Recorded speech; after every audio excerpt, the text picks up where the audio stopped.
Mula pagiging alkalde hanggang sa pagkapangulo, kakabit na ng pamumuno ni FPRRD ang kontrobersya.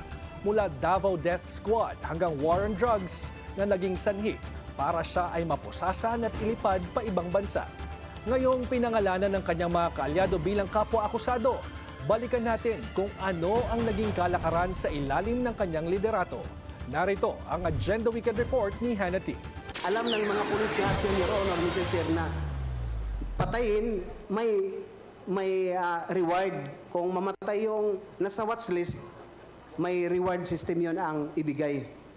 Your Honor, Mr. Chair, maski may kasalanan yun o wala, may ginawa na totoong nabaybas o wala.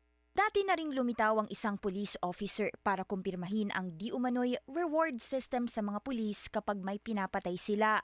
As early as 2009, pinansinan ng international group na Human Rights Watch na kailangang maimbestigahan ang nagngangalang Davao Death Squad, isang grupong umano'y responsable sa targeted killings sa Mindanao, kabilang ang sa Davao City.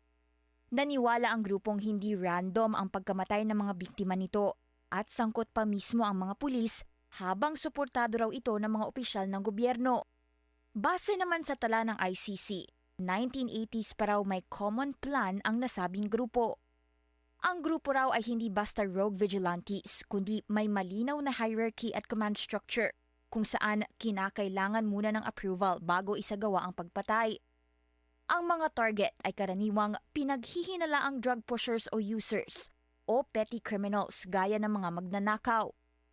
Mismong si dating Pangulong Rodrigo Duterte na rin ang kalaunay nagsabing si Senator Bato de la Rosa na nooy PNP chief ay bahagi nito. Lahat itong sa right side ko, dumaan ito ng Chief of Police, Police Director. Puro commander ng death squad yan. Yung isang senador, yan ang nakaupo dyan, si Senator De La Rosa. Death squad rin yan. Because they were police directors handling the controlling crimes in the city. Sinabi rin ni FPRRD sa isang Senate hearing na inutusan niya ang mga pulis na i-provoke ang umano'y mga sospek para manlaban at nang sa gano'y may dahilan daw ang mga pulis para patayin sila.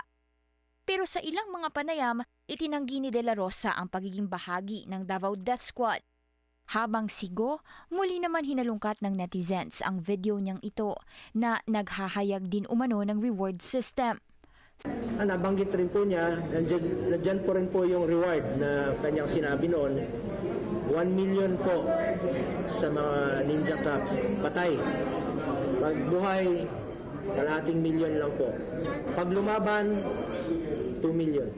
Ayon sa nooy testimonya ni Lieutenant Colonel Jovi Espinido sa isang House Quad Committee hearing, may kota ang mga pulis manukhang ng di umano'y drug users at pushers.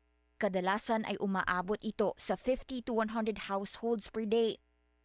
Sa papel, ang tokhang daw ay dapat pagkatok sa bahay ng akusado at pakikipag-usap dito. Pero naging notorious daw ito sa operasyon na nagdulot ng madugong pagpatay. Umabot ang tokhang sa reward system na anyay pumapalo pa raw minsan ng 600,000 pesos. Alam daw ito ng halos lahat ng opisina ng PNP nationwide. Si Espinido ang nooy chief ng Albuera, ang lugar ni dating Mayor Rolando Espinosa, na nooy drug suspect at namatay sa kanyang selda noong 2016 sa gitna ng isang police operation. Tingin ng ICC, si FPRRD ang nooy head ng Davao Death Squad. Isa ito sa mga nilalaman ng warrant of arrest sa kanya ng International Tribunal. Ayon naman sa inilabas nitong listahan ng co-perpetrators umano ng dating Pangulo, may otoridad at kontrol daw sa unit ng mga pulisya si De La Rosa. Si Senator Bongo naman na malapit na aide ni Duterte, may papel daw sa koordinasyon sa pagitan ng dating Pangulo at ng mga opisyal na sangkot sa operasyon. Mariin nang pinabulaanan ni Go ang anyay unfair at walang basihang aligasyon na co-perpetrator siya ng dating Pangulo.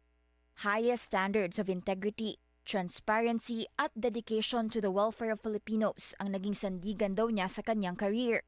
Hindi rin daw niya hahayaan ang baseless accusations na ito para hindi niya gawin ang kanyang mga responsibilidad bilang senador. Sa tala ng grupong PREDA, mula 1998 hanggang 2016 pa lang, nasa 1,425 na individual ang nasawi dahil sa Davao Death Squad. Humigit kumulang 6,000 naman daw ang nasawi sa EJK mula 2016, ayon sa tala ng human rights groups. Para sa Agenda Weekend, Hannah Tia, Bilyonaryo News Channel.